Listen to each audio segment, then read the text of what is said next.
Local বাসের মধ্যে cigarette খাচ্ছি, হঠাৎ একটা সুন্দরী মেয়ে আমার সামনে এসে দাঁড়িয়ে বলল, মানে আমাকে বলছেন? আপনার হোকা টানার স্টাইলটা সেই। হোয়াট দ্য হোকা? ইট ইজ চোকা। যারা খায় ছ্যাঁকা তারা টানে হোকা। কি বলতে চাচ্ছেন আপনি? আমি বলতে চাইছি এটা একটা পাবলিক বাস, এখানে যে হোকা সিগারেট টানা নিষেধ তা জানেন না? আফারে কি কইব আর আমার দুঃখের কথা। সিগারেট মানে আপনার ভাষা, হোকা কি সাথে টানি? মনের দুঃখ কষ্টের নিবারণের জন্যই তো টানি। তা ছ্যাঁকাটা কি একটু বেশি খেয়ে ফেলেছেন নাকি? ওই সেরি, আমি ছ্যাঁকা খাইতে যাব কোন দুঃখে? কি বললেন আমায়? আপনি তো মানুষটা ভারী বেয়াদব। আফা গো আফা, মাইন্ড করেন কেন? বললাম না আমার মনে অনেক দুঃখ, তাই কি বলতে কি বলে ফেলেছি, কিছু মনে করবেন না। বুঝলাম। তা আপনার মনে এত কিসের কষ্ট বলা যাবে? আর কইেন না গো আফা, এই অবুঝ শিশু দুধের বাচ্চাকে আমার আম্মু জোর করেই বিয়ে দিতে চায়, তাই মনে অনেক দুঃখ। তা সেই দুধের বাচ্চাটা কে? কেন, আমাকে কি আপনার চোখে পড়ে না? কে আবার হবে? আমি নিজেই। হাসাইলেন মিয়া, আপনি দুধের বাচ্চা? আজ বিয়ে দিলে কাল ডজন খানেক দুধের বাচ্চা পয়দা করবে, আর ইনি নাকি দুধের বাচ্চা? ভাবা যায়? দূর সেমরি, তুই আসলেই বেশি কথা কস। ওই ছ্যামরা, তুই আবার আমাকে ছেমরি বললি? আফারে খেপেন কেন? আমি বললাম না আমার মনে অনেক দুঃখ, তাই কি বলতে কি বলে ফেলেছি মাথায় আসছে না, সরি। ঠিক আছে ঠিক আছে, এখন সরে বসেন, আমি বসবো। ও মা গো, একটুখানি ভালো করে কথা বলছি দেখে এখন আমার পাশে বসবেন তাই না? জানেন আমি না এমনই, মেয়েরা আমাকে দেখলেই পটাতে শুরু করে দেয়। হাউ স্মার্ট মি, তাই না? ভাব নিয়ে কথাটা বললাম, ইংরেজিটা ঠিক বলছি কিনা সন্দেহ। জি না মিস্টার, এটা আমার সিট, আপনি আমার সিটে বসে আছেন, এই যে দেখুন টিকিট। সো এখন সরে বসেন। নো প্রবলেম, নো প্রবলেম, আসেন বসেন। ভাবটা মনে হয় বেশি নিতে গেছিলাম মেয়েটি বসার পরে। আচ্ছা, আপনি এই হোকাটা কবে থেকে টানেন? 24 বছর। আপনার বয়স কয় বছর? 24 বছর। কেন? তার মানে আপনি জন্মের পরে মায়ের পেট থেকে বের হওয়ার পর থেকে হোকা টানেন? আরে আমার কথাটা তো আগে শেষ করতে দেবেন নাকি? বলেন। মানে হলো আমার জন্মের 23 বছর 11 মাস 29 দিন পরে থেকে আমি সিগারেট মানে আপনার ভাষায় হোকা টানি। তার মানে আপনি আজকেই প্রথম খাইলেন? ওই যে বললাম না আমার অনেক দুঃখ, এই দুধের বাচ্চাকে আমার আম্মু জোর করে বিয়ে দিতে চায়, তাই দুঃখ নিবারণের জন্য আমিও হোকার স্বাদটা নিয়ে নিলাম। হায় রে দুধের বাচ্চা রে, 24 বছরের বুইড়া নাকি দুধের বাচ্চা। একটা কথা বলি, আপনি না অনেক দুষ্টু। এ কি, আপনি আমার নিকনেম জানলেন কি করে? মানে? মানে হচ্ছে দুষ্টু আমার নিকনেম, সকলে আমাকে দুষ্টু বলেই ডাকে। মেয়েটার সাথে কথা বলতে বলতে আমার গন্তব্যস্থানে চলে আসলাম। প্রায় 2 ঘন্টা একসাথে বসে গল্প করলাম, আর মেয়েটির সাথে আমি দুষ্টুমি করলাম। শুধু যে আমি এই মেয়েটার সাথে দুষ্টুমি করলাম তা কিন্তু নয়, আসলে আমি সবার সাথেই একটু দুষ্টুমি করি। বাসটা থেমে গেল, তাহলে আপনি থাকেন, আমি যাই। কই যাবেন? আরে আমার গ্রামে পৌঁছে গেছি, বাড়িতে যাব না। ও তাইলে বাই। আমি বাসের দরজার সামনে এসে একটা কথা বলবো? জি বলেন। আপনি বলাতেই মেয়েটার চোখ মুখ হাস্যোজ্জ্বল হয়ে গেল, মনে করলো তাকে ভালো কোনো পদবি দেব, কিন্তু আমি। জি আমি কি? আপনি না খুবই একটা বাচাল টাইপের একটা মেয়ে, বলেই দিলাম দৌড়। মেয়েটা দেখলাম পিছনে থেকে বলছে, ওই আমি বাচাল না, তুই বাচাল, তোর বাপ বাচাল, তোর 14 গোষ্ঠী শুদ্ধ বাচাল, হারামজাদা। কে শোনে কার কথা? আমি দৌড়ে বাড়িতে চলে আসলাম, কিন্তু একটা জিনিসের জন্য খুব আফসোস হচ্ছে। এত সুন্দর একটা মেয়ের সাথে এতটা পথ বাড়ি দিয়ে আসলাম, আর মেয়েটার নাম ঠিকানা কিছুই জানা হলো না। বাড়িতে এসেই, কিরে বাবা, আয়সা করছিস? Good boy. শোন, কালকেই কিন্তু তোর জন্য মেয়ে দেখতে যাব। আম্মু আমি সবে আসলাম, কোথায় খাইতে দেবে তা না করে আমার বিয়ে নিয়ে পড়লে কেন? খাইতে দেবো মানে? আগে রুমে গিয়ে ফ্রেশ হয়ে আয়, তারপর খাবি। না, আগে খাবো তারপর রুমে যাব। আমার অনেক দুঃখ, তাই দুঃখের কারণে ক্ষুধা লেগে গেছে। কি কস তুই? আমি আগে জানতাম দুঃখের কারণে মানুষ খাওয়া দাওয়া ছেড়ে দেয়, আর তোর ক্ষুধা লাগছে? আম্মু। শোন, দুষ্টুমি সবার সাথে করলেও আমার সাথে করতে আসিস না, কারণ ভুলে যাস না, তুই যদি দুষ্টু হোস তাহলে আমিও দুষ্টুর মা। ক্ষুধা লাগছে, এখন খাইয়ে দাও। খাবার টেবিলে। আম্মু, আমার বিয়েতে মামা থাকবে না তাই কি কখনো হয়? আচ্ছা আম্মু, মামা কোথায় যেন থাকে? ওই কানাডা। কি মামা কানা? কি বলো, আগে তো জানতাম না যে মামা কানা। হারামজাদা, তোর মামা কানা হতে যাবে কেন? তোর মামা থাকে কানাডাতে। আমি ভাবলাম মামাকে মনে হয় সত্যি সত্যি কানা বলছো। তোরে বললে এক কথায় তুই বুঝিস আরেক কথা। ভালোভাবে কোনো জিনিসটা বুঝোস? বুঝি না। এখন খাইয়ে দাও তো। তারপর আম্মু আমাকে খাইয়ে দিল। খাওয়া শেষ করে রুমে এসে ফ্রেশ হয়ে শুয়ে পড়লাম, কারণ বাড়িতে আসতে আসতেই সন্ধ্যা হয়ে গেছিল। সকালবেলা আর সব গল্পের মতন আমারও শরীরে পানি অনুভব করলাম। ভাবলাম এ কি, আমার ছাদটা আবার ফুটো হয়ে গেল নাকি? চোখ মেলে দেখি আম্মু হাতে বালতি নিয়ে দাঁড়িয়ে আছে। আম্মু, এই সকাল সকাল আমার ঘুম না ভাঙাইলে তোমার হচ্ছিল না, তাই না? ঘুম তো ভাঙতেই হবে, আজ তোর জন্য মেয়ে দেখতে যাব না। তাড়াতাড়ি উঠে রেডি হয়ে নে, আমরা বের হব। তুমি কি আমার বিয়ে দেবার জন্য পাগল হয়ে গেলে নাকি? এই ভোরবেলা কেউ পাত্রী দেখতে যায় নাকি? ভোর পারলি কোথায় তুই? ঘড়ির দিকে তাকিয়ে দেখ কত বাজে। 9:30 বেজে উঠলো, আর উনি বলছেন এখন নাকি ভোরবেলা। আরে তাই তো, ধুর, তাহলে একটু আগে ডেকে দিবে না? আপনি হলেন লাট সাহেব, এত সকালে কি আর আপনার ঘুম ভাঙে? হারামজাদা, সেই কখন থেকে ডাকছি, ওঠার কোনো নামই নাই। আর উনি বলছেন তাকে নাকি ডাকি নাই। তাড়াতাড়ি উঠে ফ্রেশ হয়ে নে। তুমি না আমার সাথে কেমনভাবে কথা বলো, একটু ভালোভাবে কথা বললে কি এমন হয়? তারপর উঠে ফ্রেশ হয়ে খাওয়া দাওয়া করে আম্মুর সাথে মেয়ে দেখতে চলে আসলাম। মেয়ের বাড়িতে বসে আছি, সামনে অনেক রকমের খাবার রাখা আছে।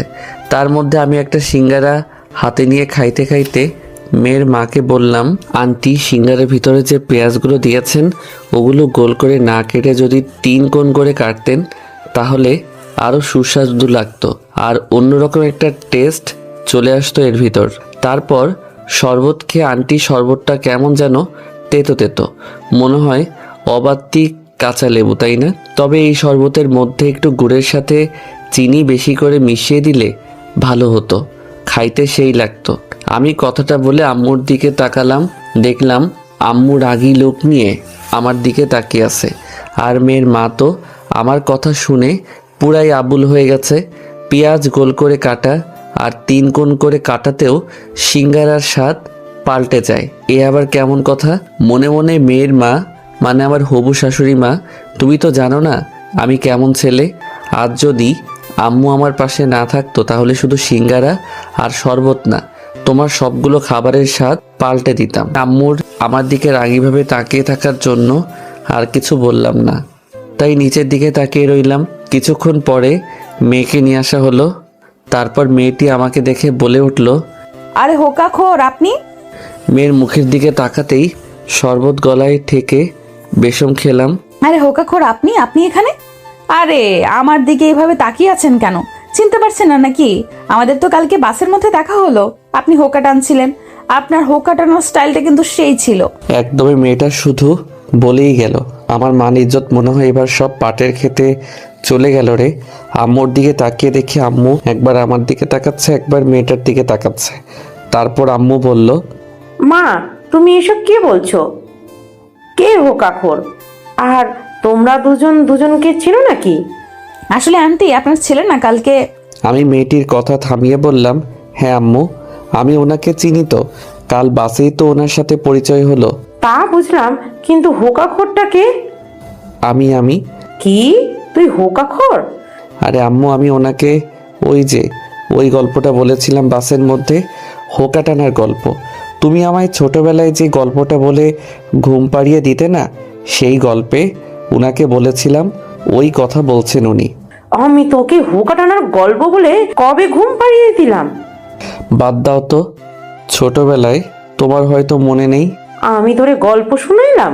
আমার মনে নেই, আর তোর সেই কথা মনে আছে? আমার ব্রেনটা যে সেই মেয়েটাকে উদ্দেশ্য করে, আর আপনিও না কোন জায়গায় কি বলতে হয় তাও জানেন না। আচ্ছা সরি। মেয়েটি তার আম্মুকে উদ্দেশ্য করে। আম্মু, আমি ওনার সাথে আলাদা কথা বলতে চাই। আচ্ছা যা, তোর রুমে নিয়ে গিয়ে কথা বল। মেয়েটি দাঁড়িয়ে গেল, তবু আমি বসে আছি, তাই আম্মু বলে উঠল। কিরে, তুই বসেই রইলি কেন? তারপর আমি উঠে মেয়েটির পিছনে পিছনে তার সাথে যেতে লাগলাম। মেয়েটি ঘরের মধ্যে ঢুকেই আমাকে এক টান মেরে ঘরের মধ্যে ঢুকিয়ে নিল। তারপর ঠাস করে দরজাটা আটকে দিল। ওই কি করছেন? এত জোরে কেউ দরজা লাগায় নাকি? চুপ শালা, আমার বাপের দরজা আমি যেভাবে কেন লাগাই, তাতে তোর বাপের কি? মাইয়া বলে কি, একেবারে আপনি থেকে তুই, তার সাথে শালা ফ্রি, তার ছেঁড়া নাকি বেটার? পাগল হয়ে গেলেন নাকি? কি বলেন এগুলা? আমি ঠিকই আছি। শালার সাহস কত! আমাকে কাল কি বলছিলি আমায় মনে আছে? কি বলছিলাম? আমি বাচাল, তুই বাচাল, তোর গোষ্ঠীর সবাই বাচাল। আর একটু আগে কি বললি? আমি জায়গা অনুযায়ী কথা বলতে পারি না, তাই না? তার জন্য সরি। ঠিক আছে, এইবারের মতো মাফ করে দিলাম। আর এখন থেকে আমার সাথে এইভাবেই কথা বলবি, মনে থাকে যেন। সেমরি, আমাকে তুমি এখনো চেনো না। তোর বাড়িতে আসছি, এজন্য যা মন চাই তাই করছিস, তাই না? দিন আমারও আসবে। এই দিন না, আরো দিন আছে। এই দিন নিয়ে যাব সেই দিনের কাছে। এই তো গুড বয়। এখন বল, তুই বিয়ে করতে চাচ্ছিস না কেন? জিএফটিএফ আছে নাকি? আরে না, আমার মতো শিশু বাচ্চা ছেলে গপ কই বাপো। থাকলেও ভুলে যা, আমায় এখন বিয়ে করবি তো? না, আমি না বলাতে মেয়েটার টেবিলের ওপর থেকে একটা চাকু নিয়ে আমার গলায় ধরে। কি বললি কুত্তা, আরেকবার বল। আরে আরে, কি করছেন কি? গলায় লেগে যাবে তো। ছাড়ুন প্লিজ, ছাড়ুন। আমি এখনো বিয়ে করি নাই। লেগে গেলে আমার বউটা বিয়ের আগে বিধবা হয়ে যাবে। আমিও বিয়ের আগে বিধবা হতে চাই না। এখন বল, আমাকে তুই বিয়ে করবি কিনা? আমার গলায় ছুরিটা আরো একটু চাপ দিয়ে বলল, করব। এবার ছাড়ুন প্লিজ। এই তো গুড বয়। এখন নিচে চলো শোনা। আর আমাদের মধ্যে এই ঘরে যা হলো, নিচের কেউ যেন জানতে না পারে। আমি এইগুলো এমনিতেই কাউকে জানাবো না। আমার সাথে এমন কেউ জীবনে করে নাই। আর তুই, আম্মু যদি এই কথাটা জানতে পারে, তাহলে তো আমাকে খেপাতে খেপাতে শেষ করে দিবে। আমার মতো ছেলে একটা মেয়ের কাছে হেনস্থা হয়েছে ভাবা যায়? তারপর আমি দরজার কাছে আসতেই, ওই দাঁড়াও। আবার কি হলো? তোমার কপালে ঘাম জমে আছে, আসো মুছে দেই। আর আমার বরটার সাথে তো পরিচয়ই হলো না। তারপর মেয়েটি তার ওড়না দিয়ে আমার কপালের ঘাম অতি আদরে মুছে দিল। মেয়েদের মন বোঝা সত্যিই কঠিন। কিছুক্ষণ আগেও যেন এই মেয়েটা আমাকে তেলে বেগুনে ভেজে খাবে, আর এখন এই মেয়েটাই আমার ঘামগুলো মুছে দিচ্ছে। হায় রে মেয়েজাত, তোদের মন বোঝা সত্যি কঠিন। কি ভাবছো এত? আমরা কি পরিচিত হব না? না মানে আসলে কি আমতা আমতা করছো ওকে? আমি জান্নাতুল রিয়া, অনার্স প্রথম বর্ষ। তুমি আমাকে রিয়া বলেই ডাকতে পারো। আমি মোহাম্মদ আব্দুল আজিজ, সফটওয়্যার ইঞ্জিনিয়ার। আপনি আমাকে আজিজ বলেই ডাকতে পারেন। কেন, আমি দুষ্টু বলে ডাকলে কি সমস্যা আছে নাকি? আর তুমিও আমাকে তুমি করেই বলবে, ঠিক আছে? এখন নিচে চলো। তারপর আমি আবারও রিয়ার পিছনে পিছনে নিচে নেমে আসলাম। আম্মু আমার মুখের দিকে তাকিয়ে, কিরে, মন মরা করে আছিস কেন? আসলে আন্টি, আমার ঘরের ফ্যানটা নষ্ট তো, তাই গরমে এমন হইছে। ও, কিরে, বৌমাকে পছন্দ হয়েছে তোর? মাথা ঝাঁকিয়ে সকলে একসাথে বলল আলহামদুলিল্লাহ। তারপর বিয়ের দিন তারিখ ঠিক করে আমাদের বাড়িতে চলে আসলাম। রাত 11টায় ঘুমিয়ে আছি, হঠাৎ ফোনের শব্দে ঘুমটা ভেঙে গেল। অচেনা নাম্বার। এই সময় আবার কে ফোন দিল? ধরার পরে, আমার বাবুটা কি করে? জি আম্মু, ঘুমাইছিলাম। ওই কুত্তা, আমি তোর কোন কালের আম্মু লাগি? তাহলে কি খালামণি? ওই কুত্তা। ওই সেরি, চিল্লাস কেন? পরিচয় না দিলে চিনবো কেমনে? আমি রিয়া, তোর বউ। ওহো বউ, তুমি তা আগে বলবা না? তাহলেই তো আর আম্মু খালামণি ডাকি না। কিন্তু আমি বিয়ে করলাম কবে? বিয়ে করিস নাই, করবি, সমস্যা কোথায়? কিন্তু এখন বল, আমাকে ওইগুলা আম্মু খালামণি বলে ডাকলি কেন? আর বলবো না। আমি যখন ছোট ছিলাম তখন আমাকে আমার আম্মু আর খালামণি আদর করে বাবু বলে ডাকতো। তাই ভাবলাম তুমি হয়তো আমাকে থামিয়ে দিয়ে। চুপ কর শালা, নাম্বার দেখেও কি চিনিস না কার নাম্বার? তোমার নাম্বার তো আমার কাছে ছিল না। শালা, নিজের বউয়ের নাম্বার রাখিস না তুই? কেমন বল? আমার বোঝা হয়ে গেছে। আল্লাহ গো, তুমি যে আমার কপালে কি লিখে রাখছো! সরি বউ। চুপ, এক্ষুনি আমার নাম্বার বউ লিখে সেভ করবি। এই তো আমার বাবুটা। সরি আমার বরটা। আচ্ছা শোনা, তুমি রাতের খাবার খাইছো? বউ, খাইছি। তুমি খাইছো বউ? খাইছি। তা আমার বরটা কি দিয়ে খাইলো? পান্তা ভাতের সঙ্গে আলু ভর্তা। কি আজিজ, তুমি এই রাতে পান্তা ভাতের সঙ্গে আলু ভর্তা খাইছো? ঠান্ডা লেগে যাবে না? তুমি কি জানো না এখন ঠান্ডা লাগলেই মানুষজন করোনা পদবি দিয়ে দিতেছে? ঠান্ডা লাগলে তখন কি হবে? কি করব বলো, আম্মাও তো বয়স হয়ে গেছে তাই না? আম্মার বয়সের সাথে পান্তা খাবার কি সম্পর্ক? ওই যে আম্মু তো এখন আর বেশি রান্না করতে পারে না, তাই আম্মু শুধু সকালে রান্না করে। সকালে গরম খাবার খাই, দুপুরেও ওই খাবারগুলাই খাই। পরে আম্মু পানি দিয়ে রাখে, তাই রাতের বেলায় পান্তা খাই। আমি তো আর আমার আম্মুকে কষ্ট দিতে পারি না তাই না? ইস, আমার সোনাটার রাতে পান্তা খেতে খুব কষ্ট হয় তাই না? আর বেশি দিন তোমার কষ্ট করতে হবে না সোনা। আমাদের বিয়ে হয়ে গেলে তোমাকে প্রতিদিন প্রতি ওয়াক্তে গরম গরম খাবার খাওয়াবো, কেমন? সোনা, এখন ঘুমাই, আমার না প্রচুর পরিমাণে ঘুম পাচ্ছে। আচ্ছা সোনা, তুমি ঘুমাও, রাত জাগলে আবার ঠান্ডা লাগতে পারে তোমার। এমনিতেই তুমি পান্তা খাইছো। রাখি, বাই। এই শোনো না। আবার কি হলো? এই না বললে তোমার ঘুম পাচ্ছে? পাচ্ছে তো। তো আবার কি? একটা দাও না। কি দিব? ওই যে সবাই যা দেয়, যেটা ঘুমানোর আগে। সবাই কি দেয়? ওই যে চুমাচুমি। লজ্জায় লাল হয়ে। ধুর, তুমিও না। আমার বুঝি লজ্জা করে না? বিয়ের পরে দিব, কেমন? এখন রাখি, তুমি ঘুমাও। বলে ফোনটা কেটে দিল। এদিকে রিয়া মনে মনে ভাবছে, কি লজ্জা, কি লজ্জা। ছেলেটা আসলেই একটা দুষ্টু। দুষ্টু না হলে কি কেউ করে এমন ভাবে চুমু চায়? দুষ্টু কোথাকার। কুত্তি, আমার স্বাদের ঘুমটা নষ্ট করে এখন লজ্জা পাচ্ছিস তাই না? কত সুন্দর মুরগির মাংস দিয়ে ভাত খেয়ে ঘুম দিলাম, আর আমার ঘুমের 12টা বাজাইয়া দিল। সকালে ফজরের নামাজ পড়ে আবারও ঘুমিয়ে আছি। সকাল 8টা। ওই ছেড়া উঠ, আর কতক্ষণ ঘুমাবি? উঠতে হবে না নাকি? সারাদিন খালি ফোন টিপা আর ঘুম পাড়া, তাছাড়া কি তোর আর কোনো কাজ নাই নাকি? এ কি আম্মু, হঠাৎ আমার সাথে এমনভাবে কথা বলছে কেন? অন্যদিন তো ভালোভাবেই ডেকে দেয়, আজ আবার কি হলো? কি হলো, চেঁচাচ্ছ কেন? ও, আমি এখন চেঁচাচ্ছি? আমি এখন কথা বললেই তো তোর চেঁচামেচি মনে হয় তাই না? ধুর আম্মু, কি বলো এগুলো? কি হয়েছে তোমার? আমার কিছু হয় নাই, টেবিলের উপর খাবার রাখা আছে, ফ্রেশ হয়ে তাড়াতাড়ি খেয়ে নে। বলেই আম্মু চলে গেল। বুঝি না বাপু, এদের কখন কি হয়। ধুর, ভাল লাগে না। তারপর উঠে ফ্রেশ হয়ে নিচে খেতে চলে আসলাম। আম্মু, খাইয়ে দাও। তোর কি হাত নাই নাকি? নিজে খাইতে পারছিস না? প্লেটের নিচে খাবার রাখা আছে, খেয়ে নে। মনে হয় খুবই রেগে আছেন আমার মা জননী, তাই আর তাকে কিছু বললাম না, নইলে অবস্থা অন্যরকম হতে পারে। খাবারের প্লেটটা সরাতেই আমার চোখ কপাল উঠে গেল। সুন্দরভাবে খাবারগুলো সাজানো আছে, পেঁয়াজ, কাঁচামরিচ, আলু ভর্তা আর পান্তা ভাত। আম্মু, এগুলো কে খাবে? কেন বাবা, তুই? তোর তো রাতে পান্তা খেতে কষ্ট হয় তাই না? তাই আমি ভাবলাম সারাদিন পান্তা ভাত খাবি আর রাতে না হয় গরম খাইলি। তুই তো আবার আমাকেও কষ্ট দিতে চাস নে। কি আইডিয়াটা কেমন হলো বল? কাল রাতে আমি রিয়াকে যা যা বলেছি সেগুলো আম্মু কিভাবে জানলো? তাই তো বলি, আম্মু আমার সাথে এমন করে কথা বলছে কেন? আমি কখন তোমাকে এগুলো বললাম আম্মু? পিছনে থেকে কেউ একজন। আম্মুকে বলেন নাই, তবে আমাকে তো বলছেন। আমি পিছনে তাকিয়ে দেখি রিয়া দাঁড়িয়ে আছে। এই মেয়ে এত সকালে আমাদের বাড়িতে কি করে? রিয়া, তুমি এত সকালে আমাদের বাড়িতে? আমি তোমার কথা রাতে বিশ্বাস করে ভাবলাম এখন থেকে যখন সময় পাই তখনই আম্মুকে এসে হেল্প করব। আর পরে আম্মুর কাছ থেকে জানতে পারলাম তুমি রাতে আমাকে যা যা বলেছো সবগুলাই মিথ্যা। শালা চিটার। কি বলো? আম্মু আছে তো। আর আম্মু, আমি পান্তা খাইতে পারবো না। কি বললো? তুমি খাইতে পারবে না তাই না? দাঁড়াও, আমি তোমাকে খাইয়ে দিতেছি। খাইয়ে দিতে হবে না তোমাকে, আমি খাবোই না। কি বললি? তুই খাবি না তাই না? ছুরি আনবো? আম্মু গো। আম্মু আমার কথা শুনে মুখে একটা পেংচি কেটে চলে গেল, আর আমি পড়ে রইলাম এই ঝগড়ুটে মেয়ের কাছে। রিয়া আমার কাছে এসে বসে। দেখি দেখি, হা করো শোনা। বাচ্চাদের মতো। না না, আমি খাবো না।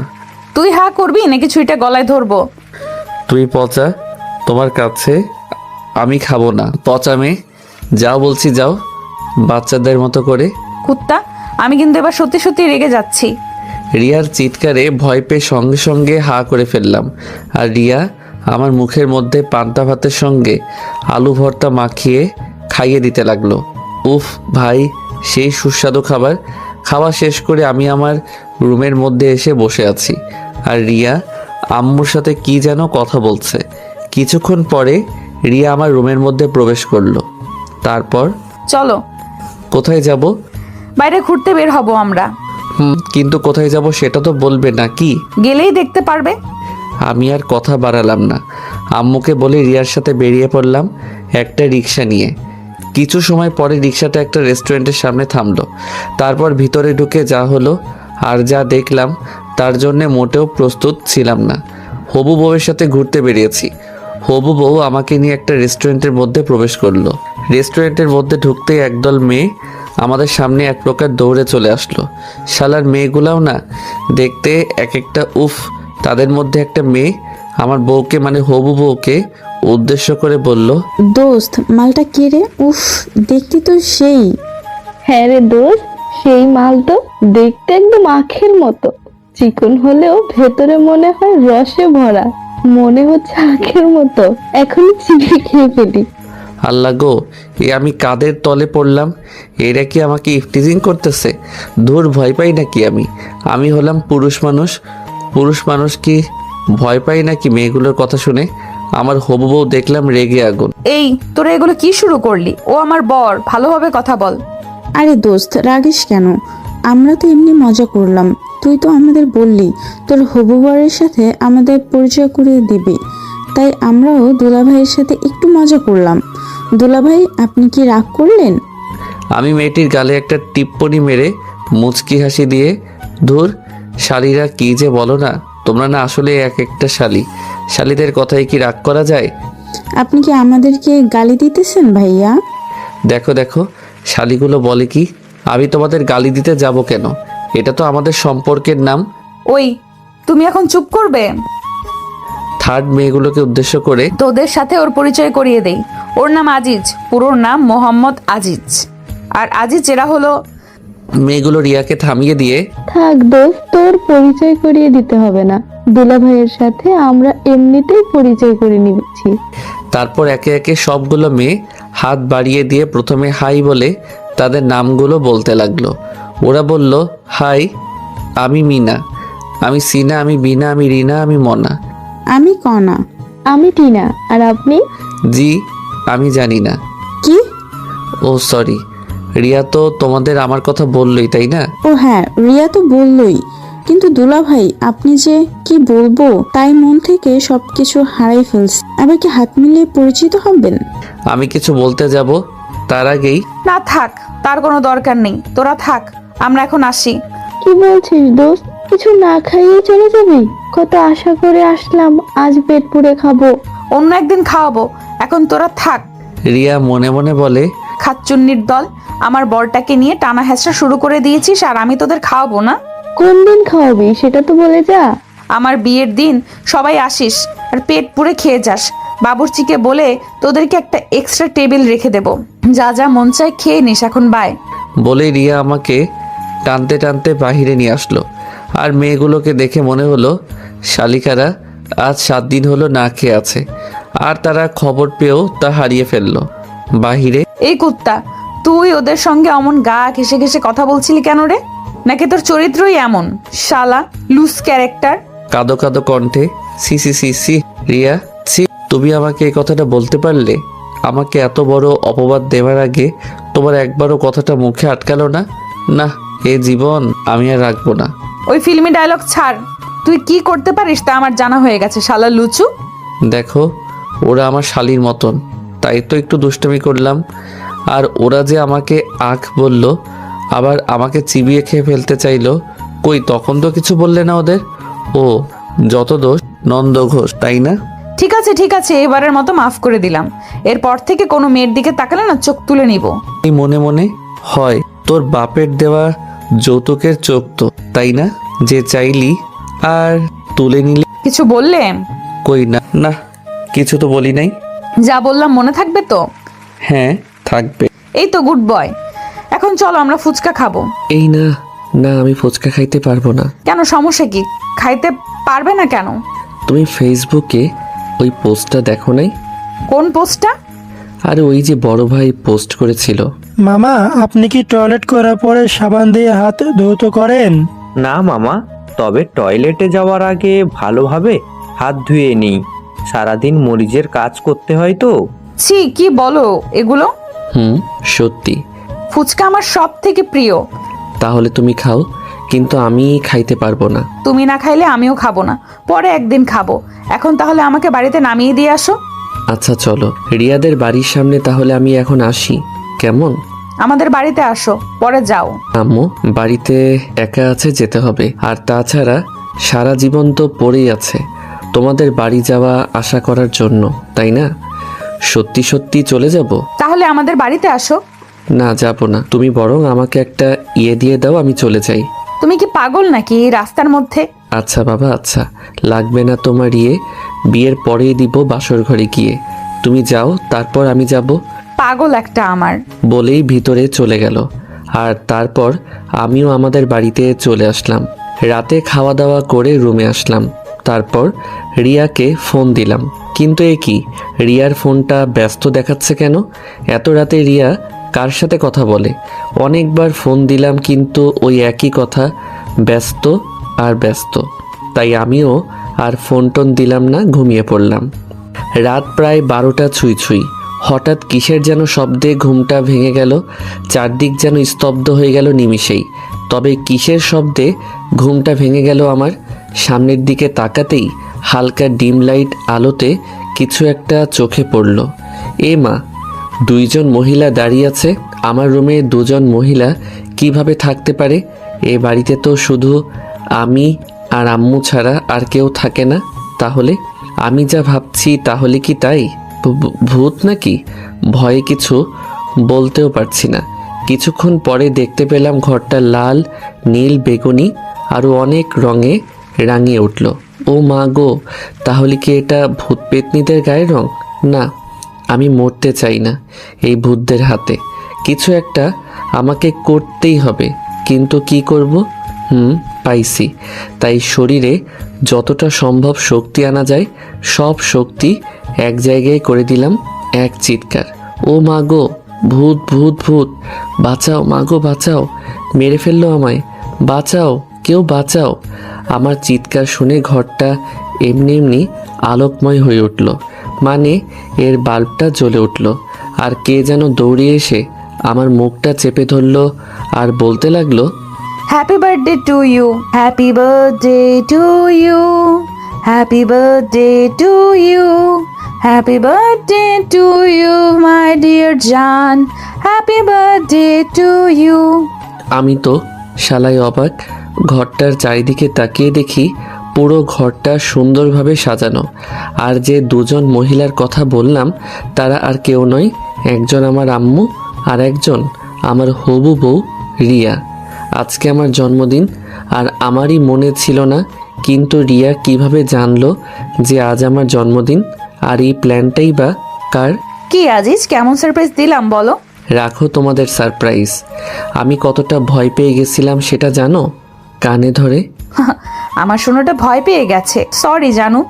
আরে আরে, কি করছো? সরি বলতে হবে না। আমিও অনেক খুশি হয়েছি, কিন্তু এত কিছু কখন করলে আর কিভাবে করলে? আমি আর আম্মু মিলে প্ল্যান করেছি। সকালে তোমাকে খাওয়ানোর পরে তুমি যখন তোমার রুমে চলে গেলে তখন আম্মু আমাকে বলল কাল নাকি তোমার জন্মদিন। তারপর সকালের ঘটনা। মা, কি বুঝলে আমার ছেলেটা কেমন? আম্মু ভালোই, তবে অনেকটা দুষ্টু। মা, আমার ছেলেটা দুষ্টু হলেও ওর মনটা অনেক ভালো। কারো কখনো ক্ষতিও দেখতে পারে না, গরিব দুঃখীদের সাহায্য করতে চেষ্টা করে ওর যতটুকু সাধ্য আছে। তাই সবার খুশিতে ও খুশি, আর সব সময় সবাইকে আনন্দ দেবার চেষ্টা করে। আম্মু জানি সেটা, আমি প্রথম দিনই বুঝতে পেরেছি ওকে দেখে। তারপরও মা, আমার এই বজ্জাত ফাজিল ছেলেকে একমাত্র তুমিই ঠিক করতে পারবে। দোয়া করবেন আম্মু। কালকে তুমি সকাল সকাল রেডি হয়ে আমাদের বাড়িতে আবার আসবে মা, কেমন? অনেক কিছু রান্না করতে হবে। কেন আম্মু, কোনো অনুষ্ঠান নাকি? কিসের অনুষ্ঠান? সে কি, ফাজিলটা তোমাকে কিছু বলে নাই? না তো।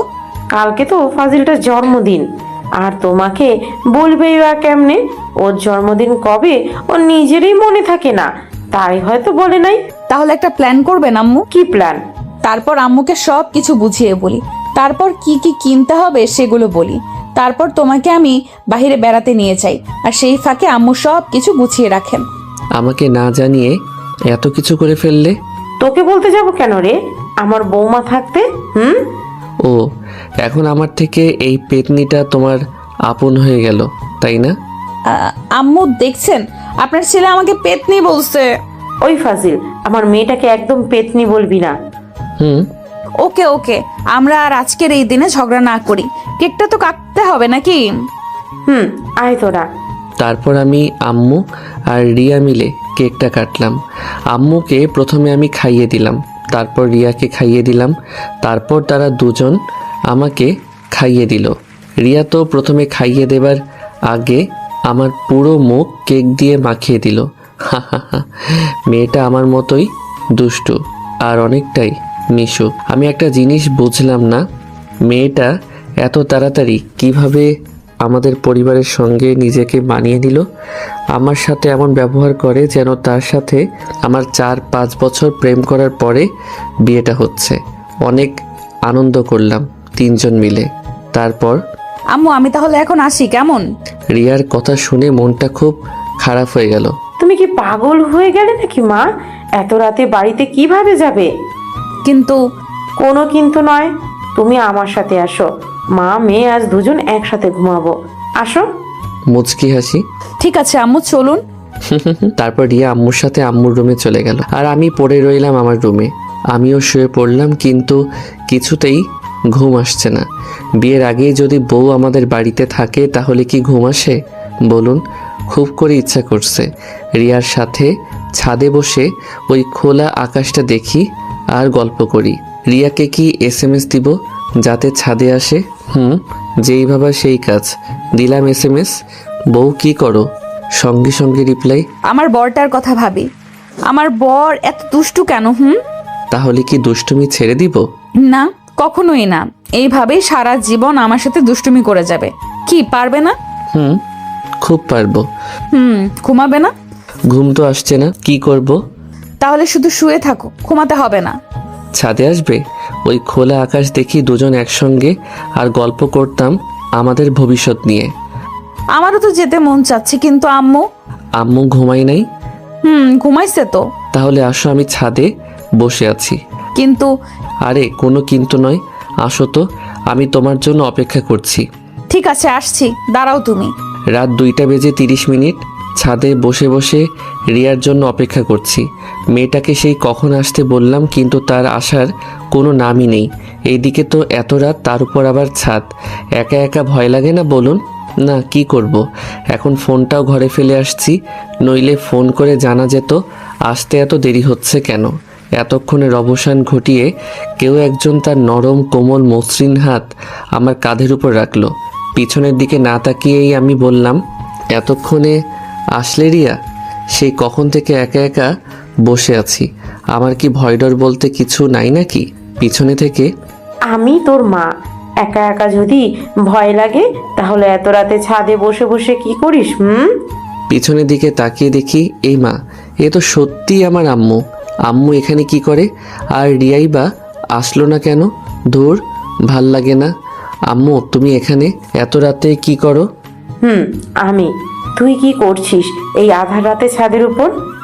ভালো লাগছিল না আর ঘুমও আসছিল না, তাই ছাদে এসে বসে আছি। ডাহা মিথ্যে কথা। কিন্তু তুমি এখানে আসলে কেন? রিয়া তো একা একা ভয় পাবে রুমের মধ্যে। রিয়া রুমে নেই, ওর আব্বু আর ভাইয়া নিয়ে গেছে রিয়াকে। রিয়ার আম্মু নাকি অনেক অসুস্থ। কি বলো? কখন নিয়ে গেলেন? 20 মিনিট হবে। রিয়ার আম্মু অসুস্থ সেটা আমাকে একবারও জানানোর প্রয়োজন মনে করলো না, তার আগেই চলে গেল রিয়া। তোকে অনেকবার ফোন দিয়েছিল মেয়েটা, কিন্তু তুই ধরলি না। তাই আমি রিয়াকে বললাম ও হয়তো ঘুমিয়ে গেছে, তুমি তাড়াতাড়ি তোমার মায়ের কাছে যাও। আমি সকালে আজিজকে নিয়ে তোমাদের ওখানে যাব। আর রিয়া যাবার কিছুক্ষণ পরে আবার আমাকে ফোন দিয়ে জানালো তুই নাকি ছাদে একা একা বসে আছিস, তাই আমি তোকে নিতে এলাম। ও শালার শাশুড়ি অসুস্থ হবার আর টাইম পেল না। যেই ভাবলাম তার মেয়ের সাথে একটু সুখ দুঃখের আলাপ করব, অমনি তার অসুস্থ হতে হবে। এখনই এমন জানি না বিয়ের পরে যখন বাচ্চা কাচ্চা নেবার প্ল্যান করব তখন কি হবে? এত কি ভাবিস, চল তাড়াতাড়ি ঘুমাবি, কাল আবার সকালে রিয়ার আম্মুকে দেখতে যেতে হবে। বাচ্চাদের মতো আবদার করে। তবে আম্মু, আমার মাথাটা না অনেক ব্যথা করছে। আমি আজ তোমার রুমে শুব তোমার কোলেতে, আর তুমি আমার মাথায় হাত বুলিয়ে দিবে মুচকি এসে। আচ্ছা ঠিক আছে, এবার তো চল। তারপর আম্মুর সাথে আম্মুর রুমে চলে আসলাম। আমি আম্মুর কোলে মাথা রেখে শুয়ে আছি, আর আম্মু হাত বুলিয়ে দিচ্ছে। আম্মুর কোলে শুয়ে থাকতে থাকতে কখন যে ঘুমিয়ে গিয়েছি সেই খেয়ালই নেই। সকালে আম্মুর কোরআন তেলাওয়াত শুনে ঘুম ভাঙলো। আমার আম্মু প্রতিদিন সকালে কোরআন তেলাওয়াত করেন। তারপর কি রে, বসে আছিস যে? যা রুমে গিয়ে উজু করে এসে আগে নামাজ আদায় করে নে। আম্মু। তারপর নিজের রুমে এসে নামাজ পড়ে নিলাম। তারপর আম্মু কিছু টুকিটাকি বাড়ির কাজ করে নিল, আর আমরা সকালের খাবার খেয়ে রিয়াদের বাড়ির দিকে রওনা হলাম। সকাল 9টা। রিয়াদের বাড়ির এই সামনে দাঁড়িয়ে আছি। কলিং বেল দিতেই দরজাটা খুলে গেল। সামনে রিয়া দাঁড়িয়ে আছে। মনে হয় আমাদের অপেক্ষাতেই এতক্ষণ দরজার সামনে দাঁড়িয়েছিল। আম্মু আসেন, ভেতরে আসেন। আমাকে ভিতরে আসতে বলবে না, শুধু আম্মুই ভিতরে যাবেন? তাহলে আমি কি আবার চলে যাব? তোমাকে কে চলে যেতে বললো? আমি কি একবারও বলেছি তুমি চলে যাও? তা বলনি, কিন্তু ভিতরেও তো একবারও আসতে বললেন আমাকে, শুধু আম্মুকেই বললে। দেখেছেন আম্মু, আপনার ছেলে কতটা হিংসুটে, আপনাকেও হিংসা করছে। তোরা আবারও শুরু করলি? তোদের দেখছি সাপ বেজির সম্পর্ক, দেখা হলেই ঝগড়া করিস। আমি ভাবছি সারা জীবন তোরা একসাথে থাকবি কি করে। আম্মু, এটাকে বলে ভালোবাসা। ও তুমি বুঝবে না, তাই না রিয়া? আমার কথা শুনে মনে হলো মেয়েটা লজ্জা পেয়েছে। মরে যাই মরে যাই, কি লজ্জা কি লজ্জা। তুই আর ভালো হইলি না। রিয়া মা, চল তো, তোর আম্মুর রুমে নিয়ে চল আমাকে। আম্মু আসেন, আর আপনিও আসেন। চলেন। তারপর রিয়ার আম্মু আব্বুর রুমে চলে আসলাম, আর দেখলাম একটা সেরি মানে আমার শাশুমা চিত হয়ে শুয়ে আছেন। আসসালামু আলাইকুম আপা, এখন কেমন আছেন? রিয়ার আম্মু আমাদের দিকে তাকিয়ে, ওয়ালাইকুম আসসালাম আপা, এখন ভালো।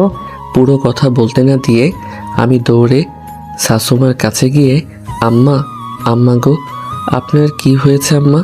একবার শুধু বলেন আম্মা, আপনার এই অবস্থার জন্য কে দায়ী আম্মা? আপনার এমন হাল আমার দেখতে হবে আমার এই চোখ দুটো দিয়ে, তা আমি মানতে পারছি না গো আম্মা। এটা দেখার আগে আমার চোখ অন্ধ হলো না কেন গো আম্মা? হায় আল্লাহ, কি বলতে কি বলে ফেললাম।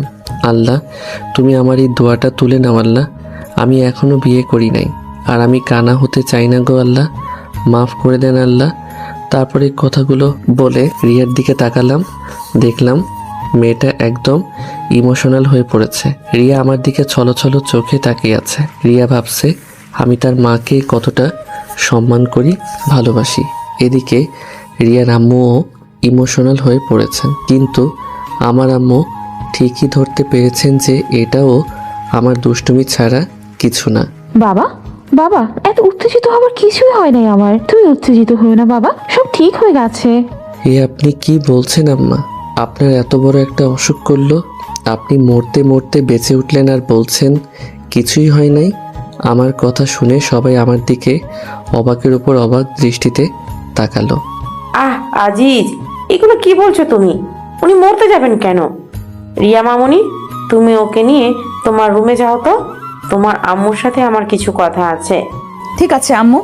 তারপর রিয়ার সাথে আমি ওর রুমে চলে আসলাম। রিয়ার রুমে ঢুকতেই ও দরজাটা বন্ধ করে দিয়ে দৌড়ে এসে আমাকে জড়িয়ে ধরে হাউমাউ করে কান্না করে দিল। রিয়ার কাণ্ড দেখে তো আমি অবাক। এই মেয়েটার আবার কি হলো? আমার সোনাটার আবার কি হলো? কাঁদছো কেন এভাবে জানো? আজিজ, তুমি আমাদের পরিবারকে নিয়ে এতটা ভাবো, তুমি সত্যি অনেক ভালো আজিজ। আই লাভ ইউ সোনা, I love you so much. বাহ, এইটুকুতে এত কিছু? সামান্য একটু কান্না করার জন্য এত সম্মান পেলাম, ভাবতেই কেমন নিজেকে গর্বিত মনে হচ্ছে নিজের উপর। আই লাভ ইউ টু জানু। এবার তো আমাকে ছাড়ো, জামাটা তো ভিজে গেল। না, ছাড়বো না। এখন তোমার ওই গোলাপি রঙের ঠোঁট দুটো আমার দখলে নিয়ে নেব। বলেই রিয়া ওর মিষ্টি ঠোঁট দুটো আমার ঠোঁটের সাথে মিলিয়ে দিল। কতক্ষণ যে এভাবে ছিলাম তার কোনো ঠিক নেই। তারপর রিয়ার ওই গোলাপি রঙের ঠোঁটের সাথে আমার ঠোঁট দুটো আটকে আছে। শুধু যে আটকে আছে তা বললে ভুল হবে, কারণ দুজনের রেসপন্স যেন বেড়েই চলেছে। দুজনের একজনেরও ছাড়ার কোনো নামই নেই। তার সাথে রিয়ার ঠোঁটের সাথে আমার ঠোঁট বাড়ি খাওয়ার কারণে এক অন্যরকম শব্দের সৃষ্টি হচ্ছে। এই শব্দটার কারণে একজন আরেকজনের উপর যেন আরও মাতাল হয়ে পড়েছি। আমাদের অনুভূতি প্লাস আকর্ষণ যেন ক্রমশ বৃদ্ধি পাচ্ছে। রিয়ার ঠোঁটটা যেন আমাকে আরও তার কাছে টানছে। সাথে রিয়াও ছাড়বার পাত্রী নয়। রিয়াও যেন আমাকে আষ্টে পৃষ্ঠে জড়িয়ে ধরে তার রেসপন্স বাড়িয়ে তুলছে। দুজনেই ভেসে বেড়াচ্ছি এক অন্যরকম জগতে। আমাদের মাতাল করা এই মুহূর্তটার ছেদ ঘটিয়ে কে যেন দরজায় কড়া নাড়তে লাগলো। হ্যাঁ, এটার কেউ নয়, আমার আম্মু। আজিজ, আমাদের এবার যেতে হবে। তুই তাড়াতাড়ি আয়, আমি রিয়ার আমার ঘরে তোর জন্য অপেক্ষা করছি। আম্মুর ডাকে যেন দুজনের হুঁশ ফিরল। তারপর আমরা একজন আরেকজনকে এক ঝটকায় ছেড়ে দিয়ে ছিটকে দুজন ঘরের দুদিকে চলে গেলাম। রিয়া সোজা তার বিছানার উপর গিয়ে বালিশের মধ্যে মুখ লুকিয়ে ফেলল, আর আমি দরজার সামনে গিয়ে আবার কি যেন মনে হলো তাই, আম্মু তুমি একটু অপেক্ষা করো, আমি আসছি বলে আবার বিছানার কাছে রিয়ার সামনে এসে দাঁড়ালেন। তারপরে একটা হাত রিয়ার কাঁধের উপর রেখে রিয়ার কাঁধে হাত রাখতেই ও যেন কেঁপে উঠল, আর আমি ওর নাম ধরে ডাকতেই ও লাফ দিয়ে উঠে আমাকে আষ্টে পৃষ্ঠে জড়িয়ে ধরে আমার বুকের মধ্যে মুখ লুকিয়ে ফেলল। বুঝতে আর বাকি রইল না যে মেয়েটা প্রচুর পরিমাণে লজ্জা পেয়েছে। আমি রিয়ার মাথার উপর আমার হাত রেখে ওর ঘন কালো চুলগুলোর মধ্যে আমার আঙুলগুলো বলাতে বলাতে বললাম, রিয়া, এই রিয়া, কি হলো? মেয়েটা যেন কিছুই বলছে না, একদম নিশ্চুপ। হয়তো আগের ওই কাজটা করার জন্য অনেকটা লজ্জা পেয়েছে। আমি আবারও বললাম, আমার বউটা বুঝি লজ্জা পেয়েছে? এইবার শুধু মাথাটা ঝাঁকিয়ে বলল, অনেকটা। বাহ, আমার চোখ দুটে বউটা দেখি লজ্জাও পায়। তা আরেকবার হবে নাকি বউ? তোমার ঠোঁট দুটো কিন্তু সেই পরিমাণের মিষ্টি। যা দুষ্টু, সারাদিন শুধু দুষ্টুমি না, আমার বুঝি লজ্জা করে না? এত লজ্জা কোথা থেকে পাও শুনি? আর লজ্জা পেতে হবে না, যা হবার তা তো হয়ে গেছে। দেখি এবার আমার মুখের দিকে একবার তাকাও, আমার বউটাকে এক নজর দেখে তো যাই। এইবার রিয়া আমার মুখের দিকে মায়া ভরা দৃষ্টিতে তাকালো, সাথে তার চাহনিতে ভয়ের আভাটাও স্পষ্ট দেখতে পেলাম। রিয়া মায়া ভরা দৃষ্টিতে আমার দিকে তাকিয়ে বলল, যেতে হবে মানে? কই যাবে? বাড়িতে যেতে হবে না, আম্মু তো ডেকে গেলেন আমাকে। এক্ষুনি চলে যাবে? হ্যাঁ সোনা, আম্মু তো তাই বললেন।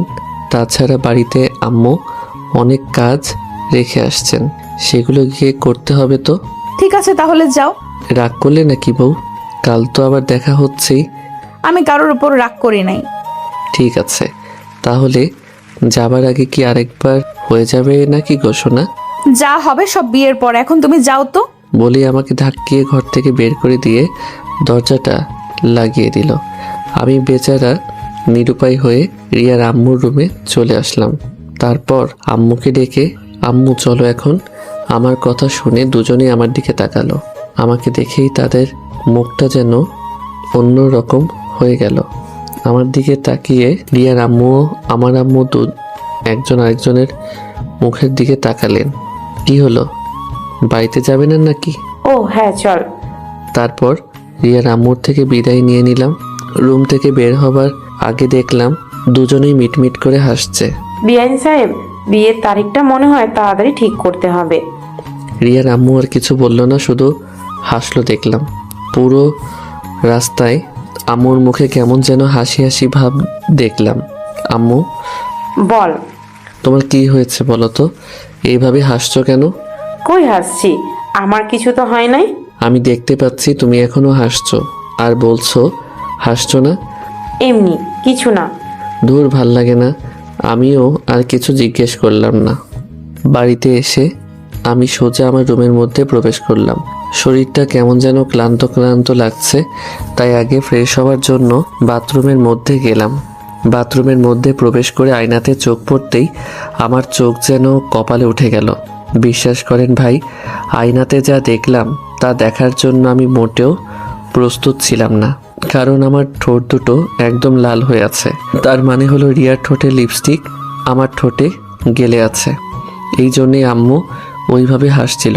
এইবার নিজের উপর নিজেরই কেমন যেন লাগছে, লজ্জায় নাকি ভয়ে বুকটা ধুকপুক শুরু হয়ে গেল। কি লজ্জা, কি লজ্জা! এইটা শুধু আম্মু না, রিয়ার আম্মু দেখেছে। এখন সেমিটার উপর খুব রাগ হচ্ছে। সেরি বের হওয়ার আগে তাহলে একবার বলবি না যে আমার ঠোঁটে লিপস্টিকের দাগ রয়েছে? আর কিছু না ভেবে ফ্রেশ হয়ে দরজাটা আটকিয়ে শুয়ে আছি আর ভাবছি আম্মুর সামনে এখন কিভাবে যাব। এর আগে তো কখনো এমন পরিস্থিতিতে পড়ি নাই। আর ঠিক তখনই জীবনে অনেক রকমের দুষ্টুমি করেছি, কিন্তু লজ্জা কী জিনিস তা কখনোই বুঝতে পারিনি বা বুঝে ওঠা হয়নি। কিন্তু আর আজ কী থেকে কি হয়ে গেল, তার জন্য এখন লজ্জায় বাইরে বের হতেই মন চাচ্ছে না। তাই দরজা জানালা সব বন্ধ করে যেই শুতে যাব অমনি ফোনটা বেজে উঠল। ফোনের স্ক্রিনের দিকে তাকিয়ে দেখি রিয়ার নাম্বারটা জলজল করে ভাসছে। এই সেমরিটা এখন আবার ফোন দিল কেন? ইচ্ছে না থাকা সত্ত্বেও ফোনটা রিসিভ করলাম। সোনা, তোমার জন্য সুখবর আছে। সুখবর? সোনা, সুখবর। সুখবর? তার মানে তুমি কি মা হতে চলেছ? দিলে তো মুডটা বিগড়ে। মা হওয়া ছাড়া কি আর কোনো সুখবর হয় না নাকি? সব সময় তোমার মনের মধ্যে এগুলোই চলে নাকি? ধুর, কি যে বলো না তুমি। আমার মাথাটা ঠিক নেই, তাই উল্টো পাল্টা বলে ফেলেছি। কেন, কি হয়েছে আবার তোমার? আগে তুমি বলো কি সুখবর দিবা। গেস করো। ওই সেরি ভঙ্গিমা না করে তুই কি বলবি, কি হয়েছে? কি বললা তুমি? আমি তোমার সাথে ভঙ্গিমা করছি? রিয়া, রিয়া শোনা কাঁদে না। আচ্ছা বাবা, আমি সরি। এবার তো বলো কি বলবে। লজ্জা জড়িত কণ্ঠে। ইস, আমার লজ্জা করে, আমি বলতে পারবো না। তুই মাফ কর মা, কি হয়েছে বললে বল, না বললে নাই। আমি ফোনটা রাখলাম। মনে মনে শালার এমনিতে আসি এক চিন্তায়, আর এইদিকে এর ন্যাকামি ভালো লাগে বলুন। এই ফোনটা রাখবে না প্লিজ, আমি বলছি কি হয়েছে। হ্যাঁ বলো, কি খবর দিবা? লজ্জা জড়িত কণ্ঠে। সত্যি বলতে হবে? সে তো মহা মুশকিলে পড়লাম। তুই কি বলবি, কি হয়েছে বল। বলবো?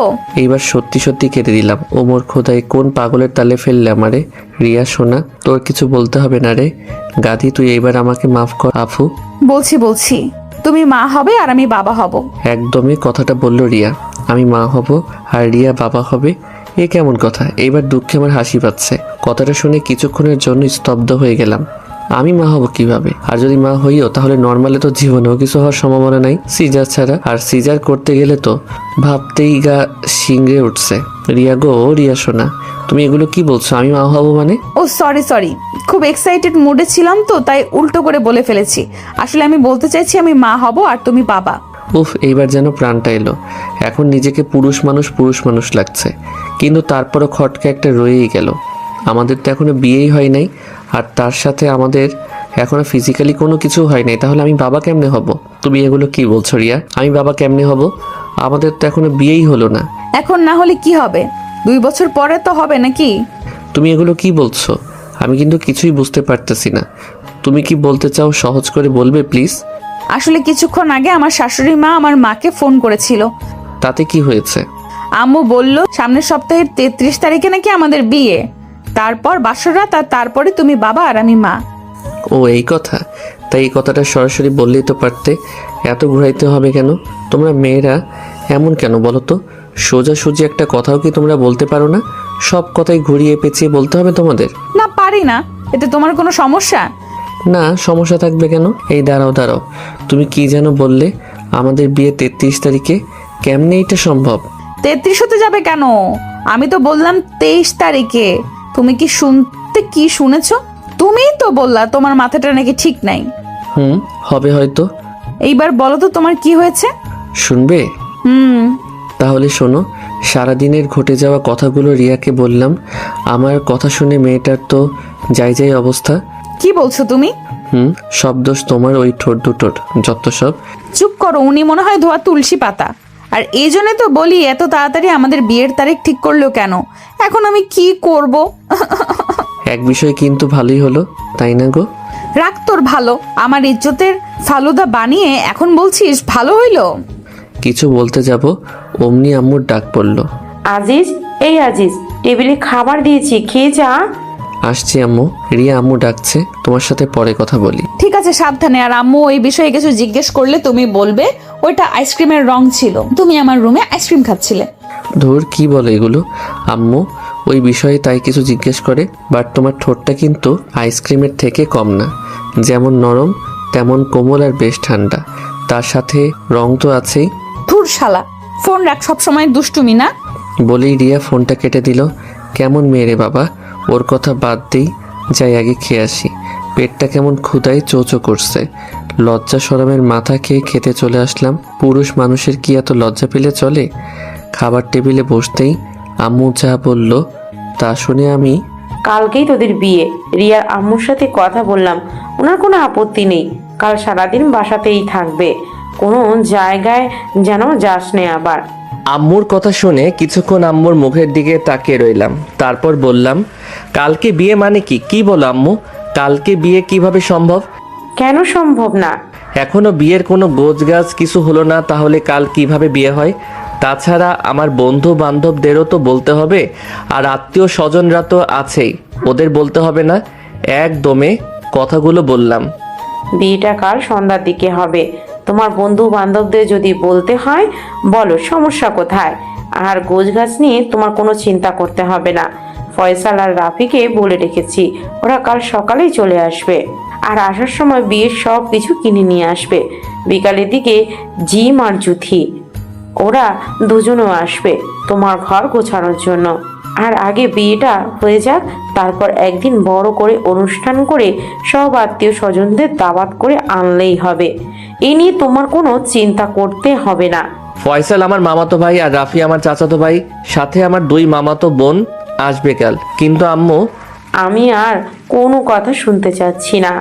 আমি চাই না তুমি বিয়ের আগে কোনো অঘটন ঘটিয়ে বসো। আমার কথা নিশ্চয়ই তুমি বুঝতে পেরেছো। আম্মু আর কোনো কথা নেই, খাওয়া হয়ে গেছে, এখন যাও গিয়ে ঘুমিয়ে পড়ো। আমি আর কথা বাড়ালাম না, কারণ আম্মু আমার সাথে এভাবে আগে কখনো কথা বলে নাই, যতই দুষ্টুমি করি না কেন। কিন্তু আজকে যা হয়ে গেল, এটা কোনো দুষ্টুমি না। খাওয়া শেষ করে রুমে এসে শুয়ে পড়লাম। বিয়েই তো করব, আর কিছু তো না, অত চিন্তা করে লাভ নাই। আমার মাথা ভীষণ ব্যথা করছে, ভালোভাবে একটু টিপে দাও তো। মাত্রই তো রান্না করে আসলাম, এখন আবার তোমার মাথা টিপে দিতে হবে? এক প্রকার ধমক দিয়ে।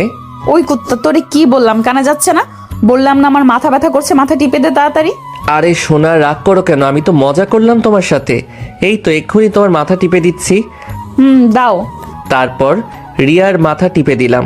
সবে মাত্র রান্না করে এসে একটু বসতে যাব, আর অমনি নাকি মাথাটা ধরে গেল। বিয়ে করে বিয়ের পর থেকে একটা দিনও শান্তি পেলাম না।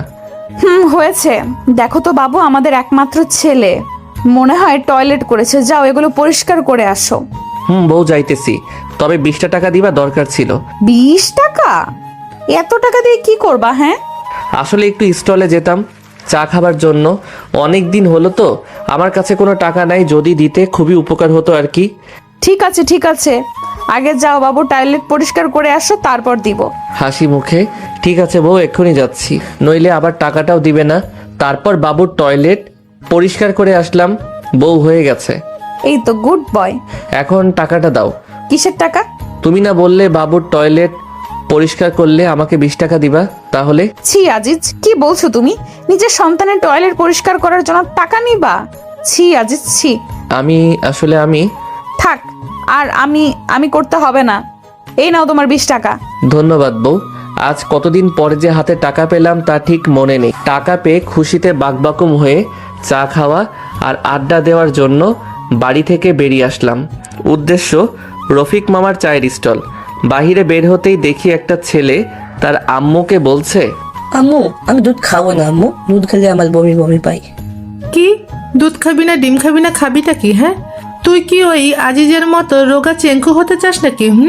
দেখিস না আজিজের বউ আজিজকে কেমন ধমকের উপর রাখে। আজ যদি আজিজ একটু স্বাস্থ্যবান হতো, তাহলে কি ওর বউ ওকে ধমকাতে পারতো? তুইও কি চাস তোর বিয়ের পর তোর বউ তোকে এমন ধমকের উপর রাখুক? না আম্মু, তাহলে আজিজের মতো না হতে হলে কি করতে হবে? দুধ ডিম খেতে হবে। এই তো গুড বয়। আম্মু আমি দুধ ডিম খাই, তাহলে আমার বউ আমাকে বকবে না তো? আজিজ ভাইয়া বউ যে ভাবে বকে। না বাবা বকবে না। এই যে গুঁড়ো দুধ কিনে নিয়ে যাচ্ছি, এটা বাড়িতে নিয়ে গিয়েই খেতে হবে কিন্তু। ঠিক আছে আম্মু। আম্মু হাতে তালুতে একটু দুধ দাও না, তেতে তেতে খাই। তাদের মা ছেলের কথাগুলো শুনে মনে হলো আমার বুকের বাঁ পাশে হৃদয়টা গড়তে গড়তে ডান পাশে চলে আসছে। এই ব্যথাটা আর সহ্য করতে পারলাম না। বুকের ভিতরে চিনচিন ব্যথাটা বাড়তে লাগলো। না, এর প্রতিশোধ আমাকে নিতেই হবে। তাই তাদের সামনে গিয়ে দাঁড়ালাম। আমাকে দেখে এই ছেলেটা, আম্মু দেখো, যে ভাইয়াটা প্রতিদিন তোর বইয়ের সাথে মাল খাই না, সে ভাইয়াটা। ভাইয়া ভাইয়া একটা অটোগ্রাফ দিন না, আমি একটা সেলফি তুলি। এতক্ষণ যা হলো তা মুখ বুজে সহ্য করা গেল, কিন্তু এই কথাটা নিতে পারলাম না। আমি একটু চিকন বলে কি সবাই আমাকে নিয়ে উপহাস করবে নাকি? বউ আমাকে দিয়ে রান্না করাবে, টয়লেট পরিষ্কার করবে নাকি? ঘরের বউ কথায় কথায় বকবে, ঝাড়ির উপর রাখবে নাকি? বউ বকলে এক কথা, কিন্তু বাহিরের লোক, তাও আবার একটা পিচ্ছি। না, আর নিতে পারলাম না। জোরে একটা চিৎকার করে ছেলে ও ছেলের মাকে দিলাম একটা একটা করে, আর বলতে লাগলাম, না না না, তোদেরকে আমি ছাড়বো না। দিলাম মা ও ছেলেকে আচ্ছা মতো। ছেলের নাকের উপর মেরে নাকটা ফাটিয়ে দিলাম। নাক দিয়ে ঝিমঝুম করে রক্ত পড়তে লাগলো। ছেলের মা তা দেখে আমার চুলের মুঠো ধরে আগালে এগালে ওগালে দিতে লাগলো। হঠাৎ চোখের উপর মনে হয় রক্ত পড়তে লাগলো। রক্তটা মুছে চোখটা খুলে তাকিয়ে যা দেখলাম, বিশ্বাস করেন ভাই, তা দেখার জন্য আমি মোটেও প্রস্তুত ছিলাম না। চোখটা খুলে তাকিয়ে দেখি মা আর ওই ছেলেটা নেই। আমার সামনে দাঁড়িয়ে আছে রাফি আর ফয়সাল, আমার চাচাতো ভাই ও মামাতো ভাই। ফয়সালের নাক দিয়ে সমানে রক্ত পড়ছে আর রাফির হাতটা বেঁকা হয়ে আছে। আমি এগুলো দেখে তাদের দিকে করুণ দৃষ্টিতে তাকিয়ে বললাম, রাফি ভাই তোরা, আর আমি এখানে কেন? আর তোদের এমন অবস্থা কেন? সালা হারামজাদা, এতক্ষণ থাবড়েয়া সালা, এখন বলছিস আমাদের এমন অবস্থা কেন? ফয়সাল সম্মান দিয়ে কথা বলো। আমি তোমার থেকে 9 বছর বড়, সেই কথা কি মনে আছে? তোর সম্মানের মায়েরে বাপ, আমাদের কি অবস্থা করেছিস সেটা একবার চোখ খুলে ভালোভাবে তাকিয়ে দেখ। দেখ ভাই, আমি তো আর এগুলো ইচ্ছে করে করিনি, তাই না? রাগ তোর ইচ্ছে, শালার ইচ্ছা। তোর জীবনে বিয়ে হবে না, আর বিয়ে হলেও জীবনে সুখ কি জিনিস চোখে দেখবি না। তোর বউ তোকে দিয়ে কাপড় কাচাবে, বাসন মাজাবে, ঘর ঝাড়ু দেওয়াবে, টয়লেট পরিষ্কার করাবে, বাচ্চা কাচ্চা হলে তাদের তেনা কাঁথা ধোয়াবে। তোর বউ তোকে দিয়ে পা টেপাবে, পা টেপায় একটু এদিক সেদিক হলে উষ্টা মেরে ফেলে দেবে। না না না, আর বলিস না ভাই, তোদের কথা তোরা ফিরিয়ে নে ভাই। আমি এত কিছু যে সহ্য করতে পারবো না। প্লিজ ভাই, তোরা আমার ধর্মের ভাই। না না, তোরা আমার মামাতো চাচাতো ভাই। ফিরিয়ে নে ভাই, প্লিজ প্লিজ। আচ্ছা যা, ফিরিয়ে নিলাম। এখন গুনে গুনে 15,000 টাকা দে। কি? তোদের বদদোয়ার দাম 15,000 টাকা? ভাই, তোরা একটা বদদোয়ার দোকান খুললেই তো পারিস, এতদিনে কোটিপতি হয়ে যেতি। বড্ড টাকা হতে যাবে কেন? তোর বিয়ের যে জিনিসগুলো কিনে আনলাম সেটা টাকা দে। তুই যে কিপটে, তুই দিবি বড্ড টাকা? হাসলাম। ও এই কথা, যা টাকা দিবনে।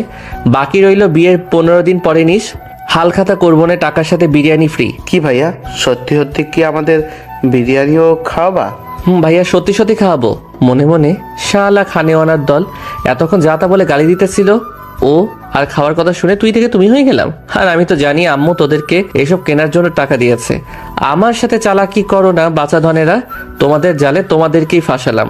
ধন্যবাদ ভাইয়া, এইগুলো নাও আর তাড়াতাড়ি ফ্রেশ হয়ে রেডি হয়ে নাও। বড় আম্মুর অর্ডার, সে কখন আমাদেরকে পাঠিয়েছে আর তোমার পাত্তাই নেই। ফুপুমণি যখন তখন আসতে পারে, তাড়াতাড়ি রেডি হও, আমাদের আবার বেরোতে হবে। তোরা যা, তোরাও রেডি হ, আমি আসছি। তারপর ওরা চলে গেল আর আমি ফ্লোরের উপর বসে গভীর ধ্যানে আচ্ছন্ন হলাম। তাহলে আমার সাথে যা যা ঘটলো সবই স্বপ্ন ছিল। উফ, খুব বাঁচা বেঁচে গেছি। কিন্তু বিয়ের পরে কি ওইসব সত্যি সত্যি হবে নাকি আমার সাথে? না, ভাবতেই গা কেমন কাটা দিয়ে উঠছে। সব কিছু কেমন মাথার উপর দিয়ে যাচ্ছে, আর কিছুই যেন ভাবতে পারছি না। ভাবনার ছেদকে ভেদ করে আম্মুর ডাক শুনতে পেলাম। কিরে আজিজ, তোর কি হলো? রিয়ার আম্মু ফোন দিয়েছিল, আমাদের তাড়াতাড়ি যেতে বলেছে। এই তো আম্মু, প্রায় শেষের দিকে। তোমরা 5 মিনিট দাঁড়াও, আমি 20 মিনিটে আসছি। তাড়াতাড়ি আয়। এই তো আম্মু, হয়ে গেছে। রেডি হয়ে রুম থেকে বেরিয়ে দেখি 2টা পেতনি আমার সামনে দাঁড়িয়ে আছে। আমার 2টা মামাতো বোন, জিম আর জ্যোতি। কিরে পেতনি, তোরা কখন আসলি? ওই কুত্তা, তুই আবার আমাদের পেতনি বলছিস? তোরা যে হারে মেকআপ করিস, তোদের পেতনি বলবো না তো মিস ডাইনা বলবো নাকি? ফুপি দেখেছো, তোমার ছেলে আবার আমাদের পিছে লেগেছে। আজ তোর বিয়ে, আজকের দিনেও কি মেয়েদেরকে শান্তি দিবি না নাকি? আজ অন্তত চুপ থাক। এখন সবাই চলে যাওয়া যাক। চলো সবাই। তারপর সবাই বের হয়ে গেলাম, উদ্দেশ্য রিয়াদের বাড়িতে। আর কি জন্য তাদের বাড়িতে যাওয়া তা নিশ্চয়ই সবার অজানা না। রিয়াদের বাড়িতে ঢুকতে একদল মেয়ে এসে আমাদের পথ আগলে দাঁড়ালো। আর তারপর যা হলো তা হলো, আর সব বিয়ে বাড়িতে যা হয় তাই হলো। তার বললাম না, ওগুলো পুরনো হয়ে গেছে। ছোটোখাটো আয়োজন ছাড়াই আমাদের বিয়েটা হয়ে গেল। তারপর অনেক নিয়মকানুন মেনে রিয়াকে নিয়ে চলে আসলাম আমাদের বাড়িতে। রাত 9:30। ছাদে একা একা বসে আছি আর ভাবছি আগামী দিনগুলো কেমন হতে চলেছে। সব কি কাল রাতের স্বপ্নের মতো হবে, নাকি মেয়েটা আমাকে অনেক ভালোবাসবে? না, কাল রাতের কথা মনে পড়লেই আবেগে চোখ দিয়ে আদা ছটাক নোনা পানি বেরিয়ে পড়ল। মাথার উপর যেন স্পষ্ট আকাশ দেখতে পাচ্ছি। ওহ, আকাশ তো সবসময় মাথার উপরেই থাকে। কিছুক্ষণ পরে কারো ডাকে হুঁশ ফিরল। কিরে ভাইয়া, একা একা এখানে কি করিস? তোর জন্য বিড়ালটা সেই কখন থেকে বসে আছে। ফাইজলামো করিস আমার সাথে? বিড়াল আমার জন্য বসে থাকবে কেন? আরে গাধারাম, এ বিড়াল সে বিড়াল না, এই বিড়াল হলো। থাক, আপনাকে আর পাকনামো করতে হবে না, আমি বুঝে গেছি আপনি কি বলতে চাচ্ছেন। তাহলে যাও, বিড়ালটা মারো আর রাজ্যটা জয় করো। ভাইরে, আমারও তো মন চাচ্ছে যে বিড়ালটা মারি, কিন্তু বিড়াল মারার পরে যে আমি শেষ হয়ে যাব রে ভাই। ভাইয়া, তুমি দুর্বল নাকি? জোর নাই ওইখানে? বললাম কি আর ও বুঝলো কি? এমনি কি বলে আজকালকার পোলাপান হওয়ার পরে থেকে এক একটা পিস হয়। আমি ভাবছি পা টেপা বাসন মাজা, টয়লেট পরিষ্কার করার কথা, আরও খাড়াই কতদূর চলে গেছে। আগে যখন আমরাও ওগুলোর বিজ্ঞাপন দেখতাম তখন ভাবতাম বেলুনের বিজ্ঞাপন, আর এখনকার পোলাপান প্যান্থারের নাম শুনলে চিতাবাঘ মনে করে না, অন্য কিছু মনে করে। হাই রে যুগ, এদের সকলকে এক একটা নোবেল দেওয়া উচিত। আমি ওর দিকে রাগীভাবে তাকাতেই ও দৌড়ে চলে গেল। বাসর ঘরে বসে আছে রিয়া। আমি ধীরে ধীরে এগোতে লাগলাম বাসর ঘরের দিকে। বিড়ালটা মারলে আমার খেলা শেষ, সব রাজত্ব চলে যাবে রিয়ার কাছে। যেই আমি কোনো কিছুতেই ভয় পেতাম না, সেই আমি যেন ভয়ে ভয়ে এক পা দু পা করে এগোচ্ছি বাসর ঘরের দিকে। বারবার শুধু রাতের স্বপ্নটার কথা মনে হচ্ছে। স্বপ্নটা কি সত্যি হতে চলেছে? না না, ভয় পেলে চলবে না। পুরুষ মানুষের আবার কিসের ভয়? হাঁটতে হাঁটতে আমার দরজার কাছে চলে আসলাম। যেই দরজাটা ধাক্কা দিতে যাব, অমনি বুকটা ধুক ধুক করে উঠল। ধুর, পুরুষ মানুষ এত ভয় পেলে চলে নাকি? বুকে 3 কেজি সাহস জুগিয়ে এক ধাক্কায় দরজাটা খুলে ফেললাম। ভিতরে ঢুকে তো আমি অবাক। রিয়া মাথায় এক হাত ঘোমটা টেনে নিচের দিকে তাকিয়ে বসে আছে। আমি যে রুমের মধ্যে প্রবেশ করেছি সেটা রিয়া ঠিক বুঝতে পেরেছে।